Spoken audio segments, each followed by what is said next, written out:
মেজারের মাধ্যমে মূলত আর্থিক পদক্ষেপের মাধ্যমে বিভিন্ন লক্ষ্যমাত্রা পূরণ করা এবং জনগণের চাহিদা পূরণ করার একটা চেষ্টা করা হয়। তো সেই দিক থেকে এই যে এখন নির্বাচিত সরকার যে একটা বাজেট এখন এক সপ্তাহের মতো সময় রয়েছে প্রায়, তো ইতিমধ্যেই বাজেটটা প্রণীত হয়ে গেছে, তারপরে লাস্ট মিনিটে হয়তো ওনারা খুব আর্জেন্ট কিছুটা কাটছাট করবেন। তো সেই বাজেটের যে কাঠামো, আমরা অর্থনীতিবিদটা মূল কি দেখি যে বাজেটের একটা যে ফিসকাল ফ্রেমওয়ার্ক, অর্থাৎ আর্থিক কাঠামোটা কেমন, বাজেটের ব্যয় লক্ষ্যমাত্রা থাকে, তারপরে হচ্ছে আয় কোথা থেকে আসবে এবং তারপরে ঘাটতি। এখন বাজেটের আকার ঘোষণা মানে আমরা জেনে গেছি অলরেডি, তো বিরাট সবাই বলছেন যে বিরাট একটা বাজেটের আকার হচ্ছে। বাজেটের আকার নিয়ে আমার কোনো বিতর্ক নাই, এবং আমি যেহেতু আমরা একটা উন্নয়নশীল দেশ, আমাদের দেশের জনসংখ্যা এত বেশি, চাহিদা অনেক বেশি, এবং তারপরে একটা নতুন সরকার এসেছে, তারা তাদের যে রাজনৈতিক অঙ্গীকার আছে এবং তাদের যে নির্বাচনী ইশতেহারে বহু লক্ষ্যমাত্রা আছে, সেইগুলো পূরণ করার জন্য তাদের ব্যয় করতেই হবে বিভিন্ন জায়গায়।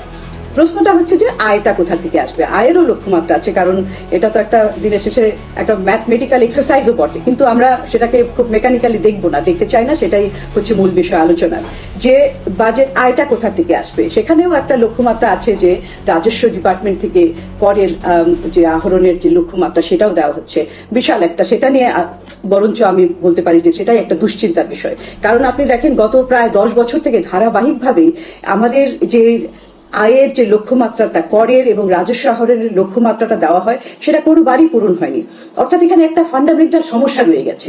সেই সমস্যাটাকে আমরা অ্যাড্রেস না করে বারবার খালি বাড়াচ্ছি, আমাদের অর্থনীতির আকার বাড়ছে এবং বাজেটের আকারও বাড়ছে, কিন্তু আয়ের আকারটা বাড়ছে, কিন্তু সেটা আমাদের জন্য সাফিসিয়েন্ট না, এনাফ না, এবং এনাফ থাকবে না আসলে আমি যতই চেষ্টা করি। এবং এখানে এখন জাতীয় রাজস্ব ডিপার্টমেন্ট থেকে বিভিন্ন ধরনের উদ্যোগ নেওয়ার কথা বলা হয়েছে, তারা কর জাল বিস্তার করবেন, নতুন নতুন ক্ষেত্র আহরণ করবেন, কিন্তু মূল বিষয়টা হচ্ছে এখানে সংস্কার। এখানে কি প্রাতিষ্ঠানিক সংস্কার করা হয়েছে, করা হয়নি, দু একবার ছোটখাটো হয়েছে বিভিন্ন ধরনের, মানে এটা কিছু পিসমিল বেসিসে হয়েছে, বিভিন্ন সময় বিভিন্ন দাতা সংস্থারা এসে তারা কিছু সংস্কারের উদ্যোগ নিয়েছে, সেগুলো করে, কিন্তু একটা হোলিস্টিক্যাল একটা ইন্টিগ্রেটেড একটা সংস্কার হয়নি। এবং সেখানে কর, এখন আমরা জানি যে কর আদায় এবং কর আহরণ দুটো ভাগকে, কর প্রশাসন এবং আদায়কে দুটো ভাগে ভাগ করা হচ্ছে, এটা একটা প্রাথমিক পদক্ষেপ, তারপরে অনেক সংস্কার, সেটা নিয়ে আমি বিস্তারিত বলতে চাই না, সময় সংক্ষিপ্ত। সুতরাং এই যে এনবিআর এর লক্ষ্যমাত্রা, এখানে আমার একটা সন্দেহ রয়ে গেছে। আরেকটা হচ্ছে যে এনবিআর এর যখনই ড্রাইভ দেওয়ার কথা বলা হয়, এটা আমি ওনারা ব্যবসায়ীদের পক্ষ থেকে বলে গেছেন, সাধারণ জনগণের পক্ষ থেকে আমি একজন করদাতা হিসাবে বলতে চাই যে দেখা যায় যে যারা কর দিচ্ছে তাদের কি মানে লো হ্যাঙ্গিং ফ্রুটের উপরেই কিন্তু বেশি চাপ আসে। নতুন নতুন ক্ষেত্রটা সত্যিকার অর্থে তারা কিভাবে বাস্তবায়ন করবেন সেটাই হচ্ছে বিষয়, এবং কর ফাঁকি দেওয়ার পরিমাণটাও কিন্তু অনেক বেশি, সেটা একটা। আর যেটা ঘাটতি বাজেট আমরা দেখছি যে 5% থাকে জিডিপির প্রতি বছরই, সেটা কমে থাকে। ঘাটতি বাজেট অর্থায়নের ক্ষেত্রে একটি কথা আছে, সেটা হচ্ছে যে আমরা চাই যে বেশিরভাগই আসলে বিদেশি অর্থায়ন থেকে বাজেটারি সাপোর্টের মাধ্যমে এই ঘাটতিটা মেটানো হোক। তা না হলে এই যে ব্যাংক বরোইং, ব্যাংক থেকে ঋণ নেওয়ার যে একটা প্রবণতা, এটা তো অনেকদিন থেকে চলছে, এটা বাড়ছেও।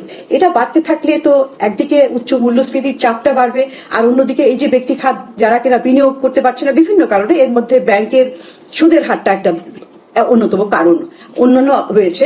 এবং আমি অবশ্য মনে করি যে সুদের হার কমালেই যে বিনিয়োগ বাড়বে তা না, একসময় কম ছিল, সেটা বাড়েনি, কিছু কাঠামোগত সমস্যা রয়েছে, সেটার সাথে এটা যুক্ত হয়েছে। এবং ব্যাংক বরোইং সরকার বাড়াতে থাকলে ব্যক্তি খাতের আসলে যখন ঋণ নিতে যাবে তখন কিন্তু সুদের হারটা আরো বাড়তে থাকবে, সেই জিনিসটা খেয়াল রাখতে হবে।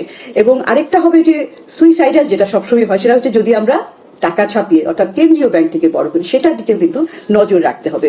আর বিদেশি সাহায্যের কথা বলতে গেলে বিদেশি ঋণ, এইটা অনেকেই বলে থাকেন ঋণের বোঝা, যে আমাদের ঋণের বোঝা বাড়বে, আমাদের এখন ফেরত দিতে হচ্ছে।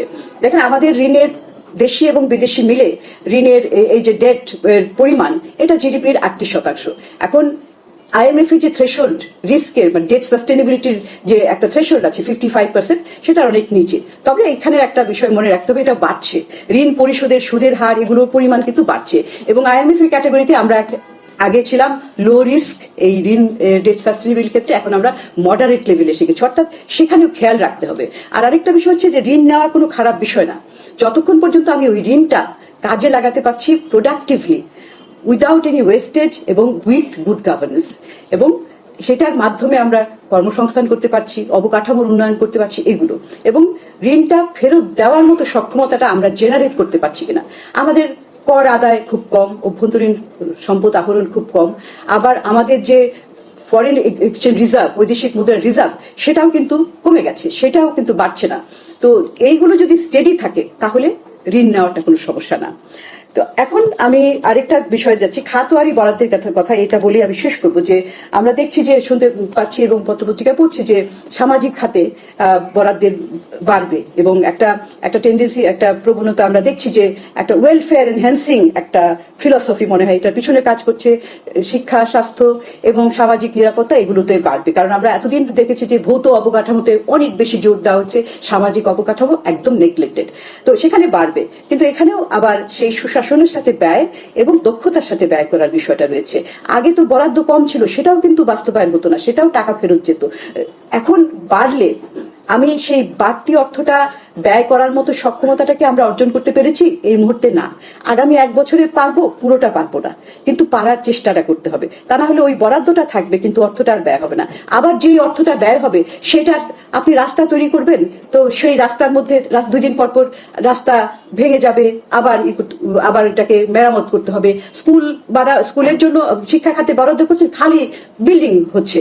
সেখানে সফট যে শিক্ষকদের কোয়ালিটি বাড়ানো, শিক্ষক নিয়োগ, তাদের যে বেতন ভাতা ইত্যাদি, তাদের ট্রেনিং, এগুলার দিকে বেশি নজর না দিয়ে বিল্ডিং বানানোর, স্বাস্থ্য খাতে